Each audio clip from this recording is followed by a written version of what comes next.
Welcome to Retina Up. I'm Scott Krzywonos. And I'm John Kitchens. This is an emergency episode of Retina Up. We are covering some breaking news. And that news is this. Biogen has agreed to acquire Apellis Pharmaceuticals for $5.6 billion.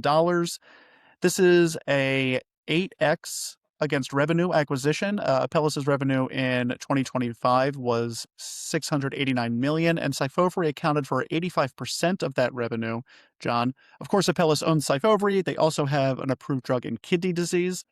John, what does this mean for retina practice? Yeah, Scott, it certainly hit us out of the blue today. My first overall impression of this is probably not a good thing. We interviewed Cedric. Cedric was our first guest on the podcast. He was so kind to take a chance and come on with us and talk about what it meant to found a company. And I've yet to hear from Cedric what his involvement is going to be with Biogen. But my fear is that when a company gets acquired, the founder and CEO usually sells off his part of the company and doesn't have much involvement. And so anything that involves less Cedric Francois in the world of retina is not going to be a good thing. He's a great guy. He's someone who's constantly there at the meetings. He's pushing the science. And so I worry about that frankly. And they've been doing such a great job on the scientific side of things. The second aspect of this, Scott, is Biogen's history. Biogen, as you know, launched a biosimilar ranibizumab, Right. and they tried to give it a good push. Ranibizumab had its obstacles as a biosimilar, but they really struggled. They struggled, I think, in my impression, to connect really with retina specialists and to get traction on that biosimilar, Bioviz. And so I just wonder, and then lastly, I will say also, the press release focuses more, at least the one I read, focuses more on their kidney drug that they'll be acquiring than actually their dry macular degeneration drug. And so it worries me that there might be that shift in focus. Biogen might not have the full commitment that they had originally to the GA space, and GA is a fickle space. I mean, it's a hard space to move the needle. We're seeing that clinically. So all in all, I worry about this. I worry about this acquisition. I wonder if this is a kidney play also. Biogen has a kidney drug in phase 3 trials right now. So if they can acquire a portfolio with an approved drug, they can begin to develop those relationships on that side of the business. That said, Syfovre accounted for 85% of Apellis' revenue last year. It was a little bit of a dip compared with the previous year, but nevertheless, that sets a high floor, at least for revenue. I would think that they'd have to be somewhat committed to the GA space just to make the acquisition worth it in the short term, no? Well, at least they have experience in the retina space, so they have given it a go. Syfovre is a very viable clinical drug. We use it all the time. It's got great uptake. It holds about 50% of the market for GA.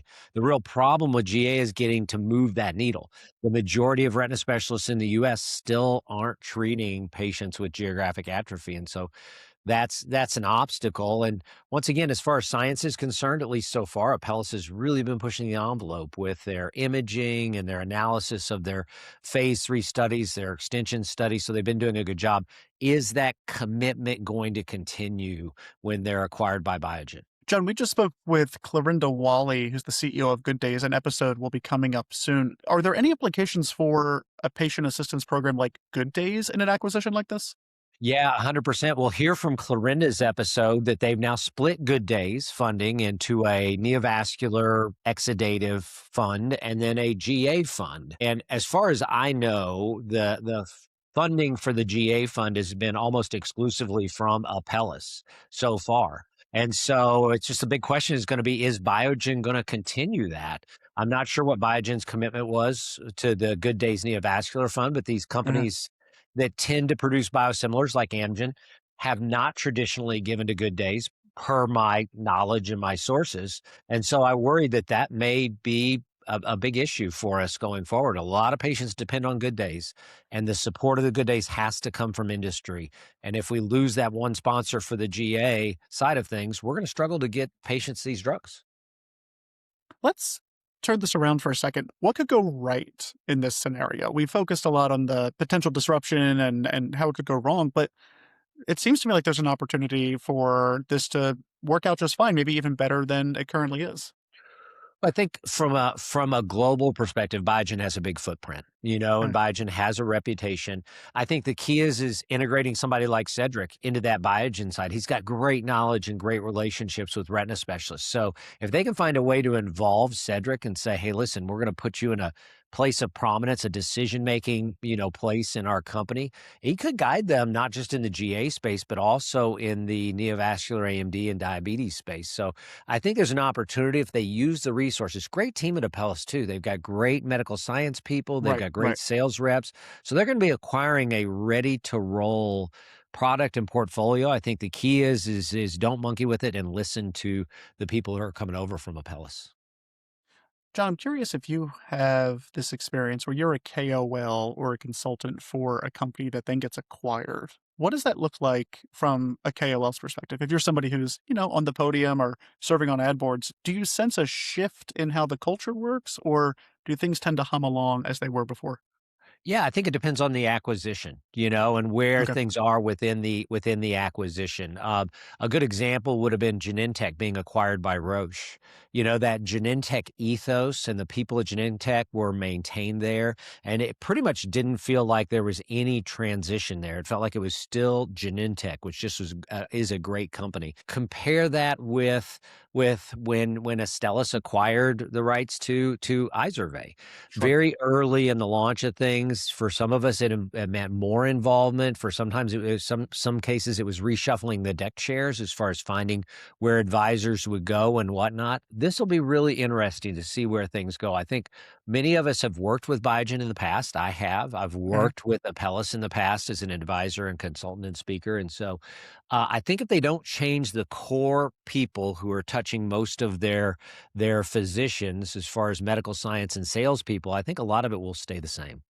Yeah, again, I would have to think that given the revenue projections for the coming year, if you're acquiring a company at 8x revenue, you're gonna wanna make sure that their revenue is pretty reliable for the next couple of years, especially in a space where there's only 2 approved drugs, right? There's 2 approved drugs and, maybe something coming down the pike, but, that's still years away. So they have a maybe 2, 3, 4-year runway to maximize revenue from a business perspective, which does mean maintaining those relationships and maybe the risk of disrupting something that works really well from a financial perspective is enough disincentive to not rock the boat. It is, and the other thing, Scott, is pipeline. You've got to maintain the pipeline. Mm, When you acquire a company like this, you can't just suddenly shutter the doors on the research that's going on. I know Apellis is working on a systemic combined with an intravitreal complement inhibitor that might be able to take the rates of slowing progression down to a point where the majority of retina specialists want to use it. I think the other thing we've got to look at is this a real opportunity for Astellas actually now to step in? that was my Astellas. next question. Yeah, what does this mean for Astellas? Yeah, Astellas is they're their own company. They're in Japan. They're not going to be acquired. They're not going anywhere. And they've got a pretty good pipeline. But I think the thing they've got to do is get the knowledge of their pipeline out there. They're looking at Mm. gene therapies and cell-based therapies along with complement inhibition. So I think there's opportunities all around. I think this really shakes up the space, and I'm glad we could do a rapid reaction to it.